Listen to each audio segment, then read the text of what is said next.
Povo de Deus, você sabia que um dia um grande evento marcará o fim da história? Algo tão impactante que deixará os corações dos homens em pânico sem saber o que fazer? Hoje vamos explorar como a ira do Cordeiro será revelada no final dos tempos e o que isso significa para cada um de nós. Vamos lá?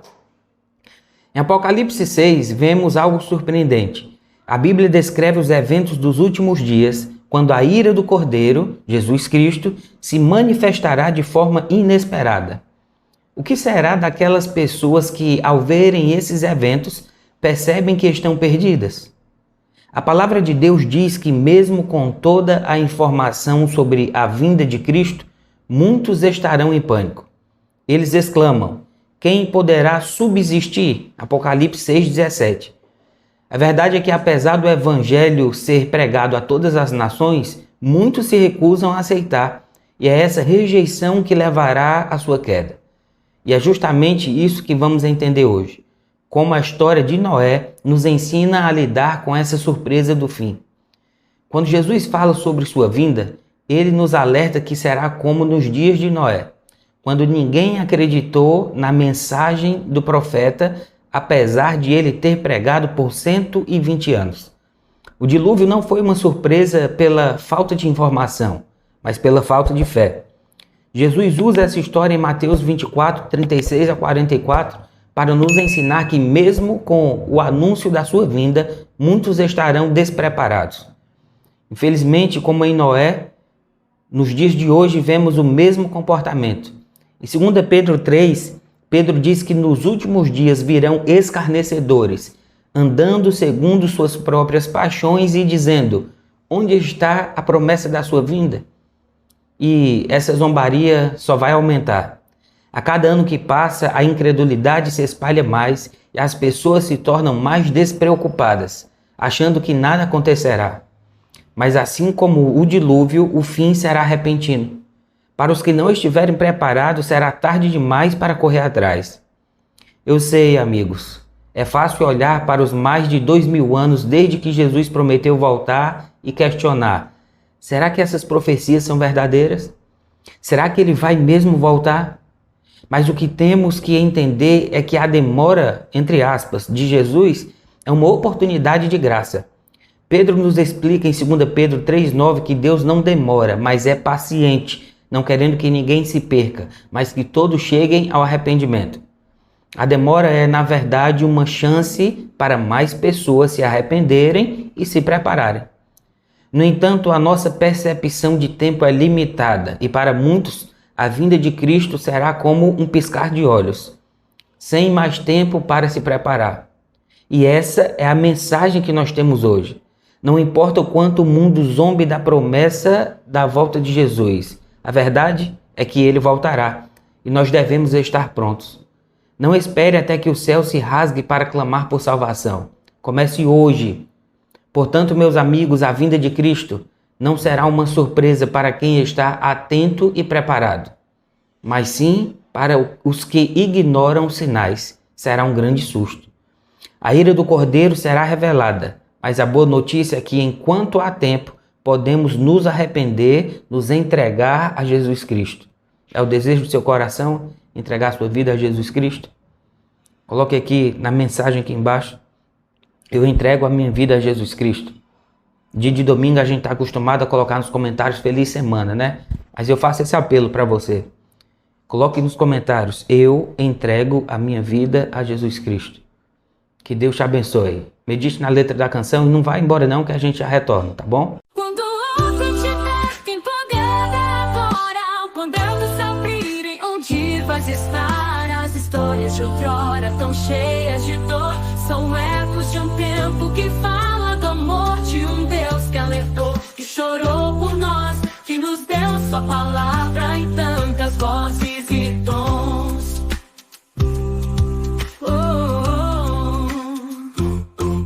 Sodoma caiu e as águas subiram, mas não sem aviso, não sem clamor. Noé construiu, pregou, esperou por um mundo perdido que não escutou. E hoje, nos dias que correm tão velozes, vivemos com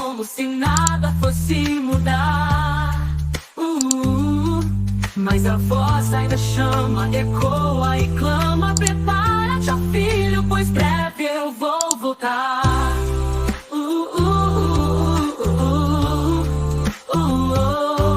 Vigia, desperta, o tempo é agora, o juízo virá. Não tarda a hora, não vivas como se o céu fosse lenda, pois a porta da graça um dia se encerra. Quem pensa está firme, cuidado, não caia, pois o fim se aproxima e a fé é provada. Mas há esperança no nome do Rei Jesus, nossa âncora, nosso Salvador.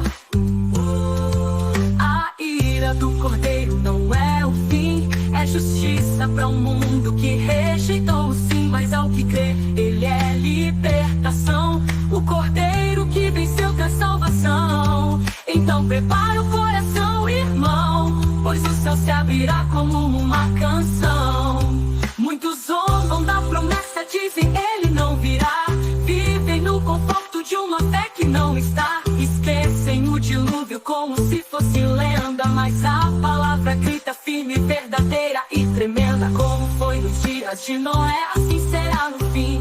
Onde comiam, bebiam e não notavam, enfim, que o tempo da graça estava se esgotando e a chuva caía enquanto estavam zombando. Pedro alertou: não tardará o Senhor, ele espera por nós com eterno amor. Mas o tempo se fecha, a porta se encerra, e só quem está pronto entrará nessa terra que flui leite e mel, onde o mal cessará e Cristo em glória reinará sem parar. O juízo virá, mas a libertação, se hoje ouvides, não endureças teu coração. Lembra-te de Ló, da esposa que olhou para trás com saudade do que o mundo lhe deu. Mas Deus nos chama pra olhar pro alto, onde Cristo intercede no santuário mais alto. Não é tempo de medo, é tempo de fé, de viver a justiça que o Senhor quer. Pois Ele não quer que ninguém se perca, mas que todos cheguem à cruz que liberta. Como Abraão devemos interceder, clamar por justiça, por almas a viver. E como Noé, construir com obediência, mesmo que a colheita pareça ausência. Pois cada martelo, cada oração é um grito de alerta, é a preparação. Vigia, desperta, o tempo é agora, o juízo virá. Não tarda a hora, não vivas como se o céu fosse lenda, pois a porta da graça um dia se encerra. Quem pensa está firme, cuidado, não caia, pois o fim se aproxima e a fé é provada. Mas há esperança no nome do Rei Jesus, nossa âncora, nosso Salvador. A ira do Cordeiro não é o fim, é justiça para um mundo que rejeitou o sim. Mas ao que crê, ele é libertação. O Cordeiro que venceu traz salvação. Então prepara o coração, irmão, pois o céu se abrirá como uma canção. 1º de junho, domingo, a prosperidade dos maus. De fato, Deus é bom para com Israel, para com os de coração limpo. Salmo 73, 1.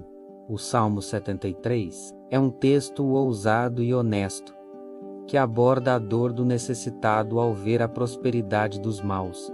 Seu sentimento é comparável ao de uma criança pobre que sofre bullying nas mãos do menino perverso que tem tudo. Convenhamos, a cena idílica da família de comercial de margarina potencializa a dor do órfão.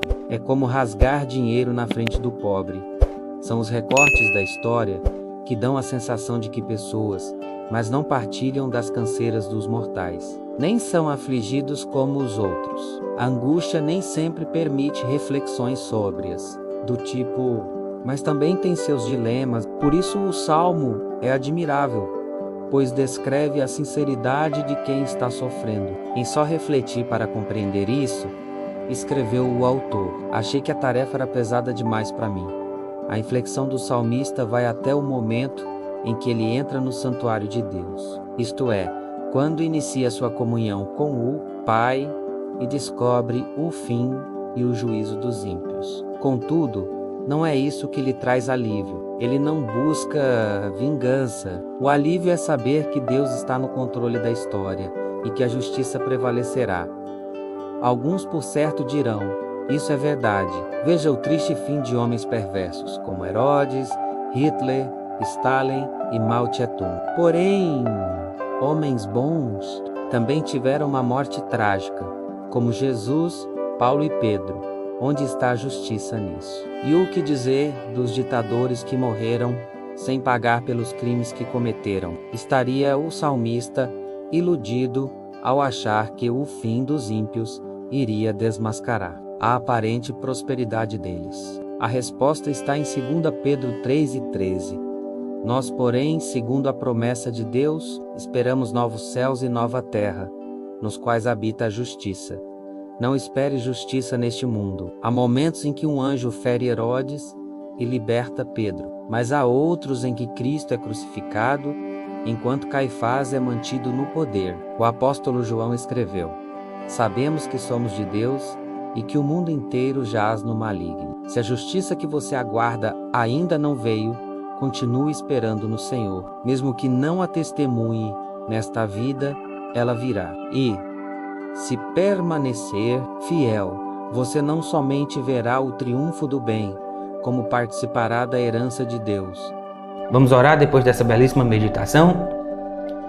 Senhor nosso Deus, mais uma vez oramos a Ti, nessa manhã de domingo, Te agradecendo pelo fôlego de vida, Te agradecendo pelos sinais que o Senhor deixa para nós sobre o fim dos tempos na Tua palavra, e queremos Te pedir que o Espírito Santo nos ajude para que na Tua volta nós não sejamos pegos de surpresa. Nos ajuda, Senhor, a estar preparados para a Tua volta, esse evento tão grandioso e glorioso. Que o Senhor nos abençoe no dia de hoje, derramando sobre nós o Teu Santo Espírito. Nós oramos por Jesus. Amém.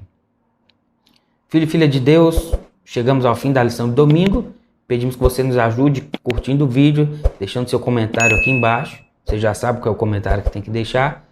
Pedimos também que você compartilhe essa mensagem de fé com as outras pessoas do seu ciclo social. E nós clamamos também, sabe o quê? Que você coloque o seu nome. Aqui na descrição tem um link que ele vai dar acesso a um grupo de WhatsApp. Esse grupo não é para conversa, é só para receber esses links. Então, se você quiser acordar de manhã e não ficar procurando o link da Escola Sabatina, entre no grupo, que o grupo é fechado para conversa, é só para receber o link. Na hora que você quiser, você já clica lá e tem acesso ao conteúdo, tá bom? E lembrando que nesse grupo também eu estou colocando os links do nosso estudo teológico, a Bíblia comentada verso por verso, de acordo com o nosso comentário bíblico. Deus te abençoe e a gente se vê amanhã na lição de segunda. Fica com Deus.